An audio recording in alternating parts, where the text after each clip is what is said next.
2025 Corvette ZR1. I have some groundbreaking news that I broke a while back, and that is that the Corvette National Museum will be closed February 4th, 2024.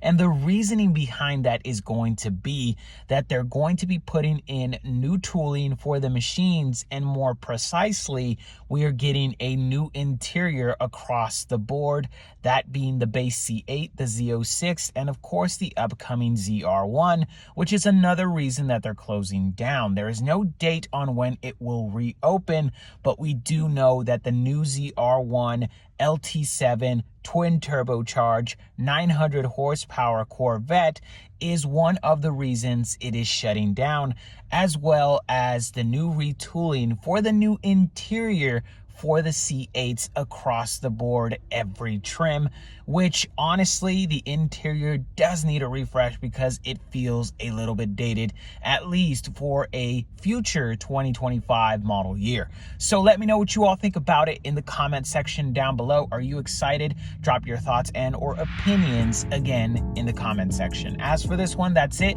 Like, share, and subscribe. Thank you for watching. Have a fantastic rest of your day. Take care, be safe, and I will see you all on the next one.